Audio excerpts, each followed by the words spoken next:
Bismillah. Assalamualaikum warahmatullahi wabarakatuh. Alhamdulillah wassalatu wassalamu ala Rasulillah alladzi la nabiyya ba'dah. Ikhwati rahimani wa rahimakumullahu jami'an.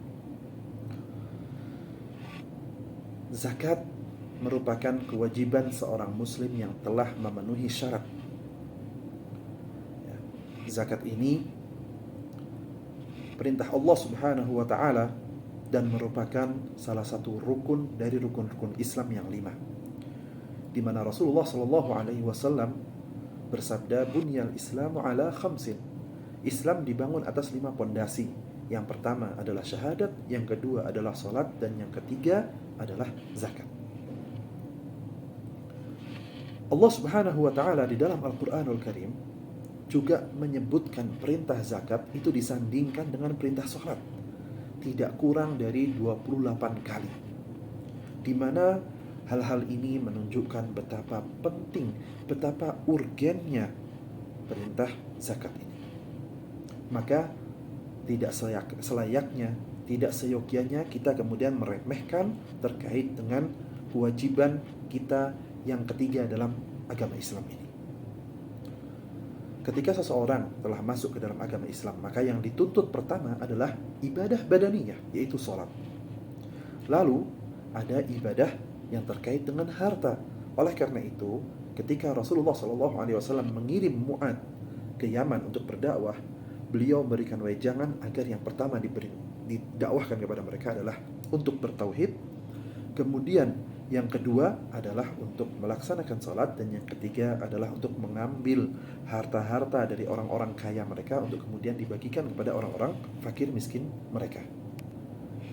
Di dalam pelaksanaan dan penerapan zakat ternyata mengandung banyak sekali maqasid syar'i yang mulia yang mendatangkan kebaikan dunia, mendatangkan kebaikan akhirat, baik bagi yang mengeluarkannya ataupun bagi orang fakir miskin yang menerimanya.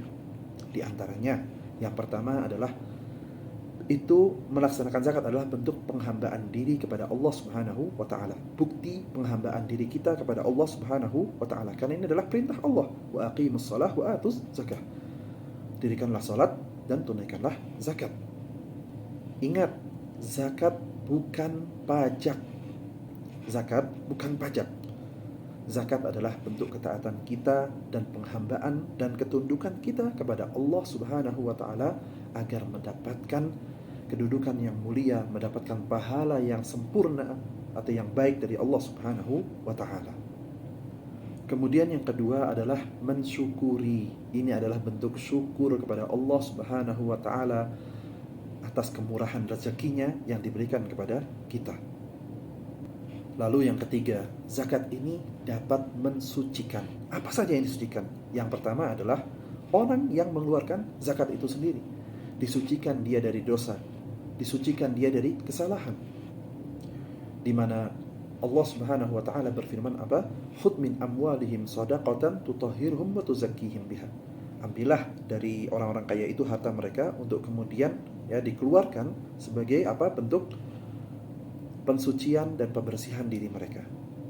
Begitu juga selain membersihkan orang yang mengeluarkannya, maka zakat juga dapat membersihkan harta orang yang mengeluarkannya. Karena harta yang belum dizakati itu masih kotor dan keruh. Begitu juga itu dapat membersihkan orang tersebut yang mengeluarkannya dari sifat bakhil, dari sifat kikir. Tidak cukup sampai di situ. Membersihkannya juga sampai kepada orang yang menerimanya. Apa yang dibersihkan dari orang yang menerimanya? Yaitu sifat iri, sifat hasad, dan sifat dengki. Karena ketika mereka menerima itu, mereka mungkin tidak lagi marah kepada orang-orang kaya yang mereka lihat yang mungkin gampang gonta-ganti mobil dan lain sebagainya. Maka ini zakat sekali lagi dapat membersihkan orang yang melaksanakannya, harta orang yang mengeluarkannya, dan juga objek, yaitu orang fakir miskin yang menerimanya. Di samping pasti zakat ini dapat menghibur hati orang-orang miskin yang menerimanya. dengan mereka menerima harta, kemudian mereka bisa menjalankan ya kehidupan mereka sehari-hari, maka terputarlah roda ekonomi dengan baik. Barakallahu fikum. Semoga jelas tentang kedudukan dan pentingnya zakat ini. Assalamualaikum warahmatullahi wabarakatuh.